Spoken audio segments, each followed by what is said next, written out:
자, 이제 정견할 때 주의사항을 좀 말씀드리겠습니다. 정견할 때 주의사항은 우리가 정견을 뭐 수행이라면 수행이고 삶의 방식이라면 방식인데 이거를 할 때 잘 빠지는 함정이 있어요. 그 함정에 빠지지 않도록 안내를 하는 겁니다. 첫 번째는 자기 생각, 감정, 느낌으로 조작하거나 대체하거나 회피하지 말아야 돼요. 그냥 있는 그대로 받아들여야 돼요. 무슨 말이냐면 벌판에 폭풍우가 치고 번개가 칠 때 거기에 나무들이 그 폭풍을 피합니까? 아니면 이건 폭풍이 아니고 이건 산들바람이야 괜찮아 괜찮아 하고 자기 체면합니까? 아니면 얼른 도망갑니까? 그냥 있는 그대로 맞아요. 그죠? 그런데 그거에 꺾이는 나무는 죽는 거고 그걸 견뎌낸 나무는 거목이 되는 거예요. 그렇죠? 그러니까 자기 생각, 감정, 느낌으로 조작하거나 대체하거나 회피하지 말라고요. 어떤 고통스러운 일이 왔어요. 슬픈 일이 왔어요. 그러면 이 또한 지나가리라 하고 생각하는 거는 뭐냐면 이 고통을 그대로 맞이하는 게 아니고 위로받거나 자기를 위안하기 위해서 회피하는 거예요. 자기를 마취하는 거라고요. 있는 그대로를 체험하면서 그거를 내 안에 수용해서 통과하고 지나가게 해야 돼요. 그래서 여러분에게 지금 어려운 일이 오면 올수록 감사해야 된다고. 이게 참 어려운 얘기지만 그러나 그럴 때 여러분은 그 정신 자세를 가질 때 세상에 두렵지 않게 돼요. 무슨 일이 일어나든 두려움이 없게 돼. 왜? 무엇이든 와라. 그만치 배우리라. 그런 사람한테 뭐 겁나는 일이 있어요. 당장 내일 죽어도 상관없는데. 여러분이 정견하고 깨어난다는 것은 이걸 말하는 거예요. 조건이 붙으면 안 돼, 인생에. 이 삶에. 요거는 안 됩니다. 내가 망하면 안 됩니다. 내 재산이 줄어들면 안 됩니다. 우리 애가 죽으면 안 됩니다. 뭐가 어떻게 하면 안 되고, 요건 빼고요. 그런 신앙이나 그런 수행은 에고가 있는 수행이에요. 그래서 안 되는 거예요. 그럼 반드시 이번 생이 아니라 다음 생에도 그 일은 여러분이 경험하셔야 돼. 안 되는 일을 경험해야 돼. 그래야 성장할 거 아니에요. 자, 두 번째는 이것은 뭐다라고 생각으로 정리하고 이름 붙이지 말라는 거예요.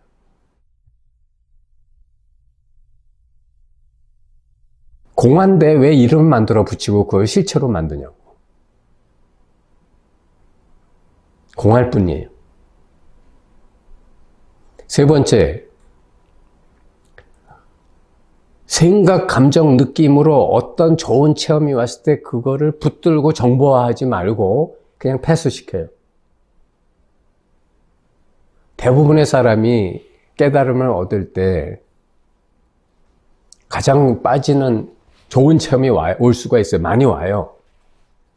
어떤 사람은 이렇게 창밖에서 새가 지저귀는 소리 듣고 깨달은 분도 있고, 또 어떤 사람은 해당화 꽃을 보고 깨달은 분도 있고, 또 어떤 사람은 소리, 종소리, 무슨 바람소리, 갈대소리 이런 거 듣고 깨달은 분도 있고, 어떤 사람은 느낌을 통해서 깨달은 사람도 있어요. 그런데 문제는 이 깨달음의 체험이 올 때 에크하르트 톨레도 너무나 큰 고통 때문에 자기가 자살하기로 마음을 먹었대요. 더 이상 나는 나와 더불어 같이 살 수가 없어. 라고 스스로 너무 고통스러워서 이렇게 내뱉었대요. 나는 더 이상 나랑 살 수가 없어. 그럼 결론이 뭐야? 죽는 수밖에 없잖아. 더 이상 나는 나랑 살 수 없다는데. 근데 이 말 해놓고 보니까 본인이 이상한 거야. 왜? 내가 둘인가? 나는 나랑 살 수 없다? 해놓고 보니까 이상한 거야. 내가 둘이란 말인가? 그 순간 이 사람한테 깨달음이 왔어요. 뭐냐?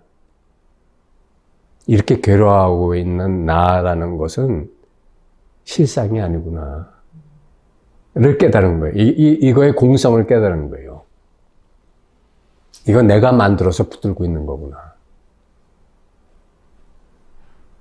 여러분이 너무나 고통이 심하면 그거에서 벗어나려고 몸부림을 치게 되는데 어떤 수를 써도 해결 방법이 없을 때는 마지막에 죽기 아니면 거기서 그냥 벗어납니다.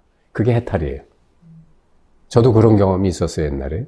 근데 어쨌든 그냥 벗어날 때 그때가 중요한 순간인데 거기서 그 벗어나는 순간 갑자기 탁 트이고 그냥 시원하고 통쾌하고 생생한 살아있는 어떤 의식의 공간이 확 자기한테 이렇게 일물처럼 다가와요. 그때 그걸 붙잡는 사람이 100명, 99명이라고. 이거구나. 그 체험을 정보화하는 거예요. 나도 그랬거든요. 그런데 그때 뭘 봐야 되냐면 그 정보화하지 말고 이 체험이 다가올 때 그 체험 또한 그렇게 고통스럽고 아프고 힘든 역경과 똑같은 거야. 좋은 거나 나쁜 거나. 그대로 투과시켜야 돼요. 그러면 진짜가 나타나. 무슨 말인지 아시겠죠? 그래야 진짜가 나타나요.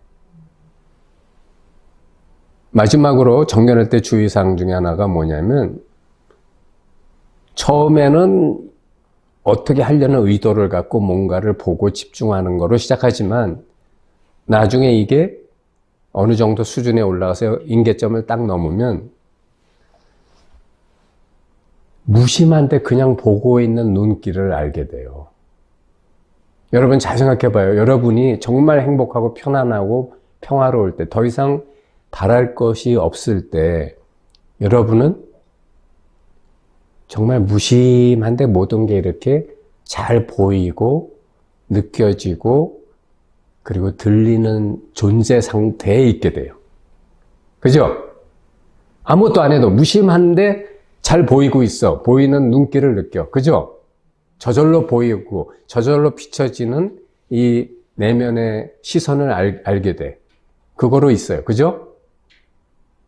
그게 정견이 익어지면 이렇게 내가 보는 게 아니고 이미 이렇게 보이는 이 지금 눈앞에 이 자리가 이미 이렇게 보이고 있는 자리가 있구나라고 스스로 그거에 딱 깨어나게 돼요. 이미 본래 이렇게 있구나. 내가 보는 게 아니구나. 내가 본다고 생각했던 요것도 본래 망상이었고 분별이었구나라는 게 탁 드러난다고.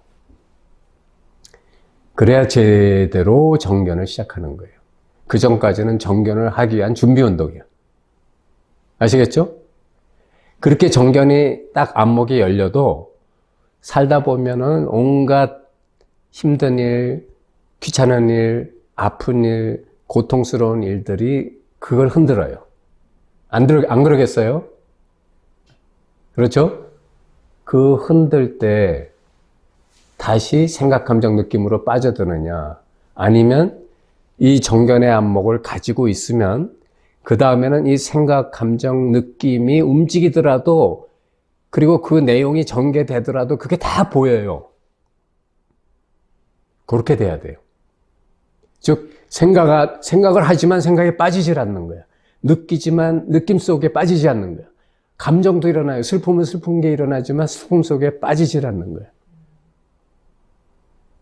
마치 하늘이 자기 안에 구름이 일어났지만 구름에 하늘이 빠지지 않듯이. 하늘에 구름이 계속 일어나요. 어떻게 구름 없는 하늘이 있겠어. 그러나 그 어떤 구름이 일어나든 하늘은 구름에 현혹되지 않는다. 하늘은 스스로 있을 뿐이다.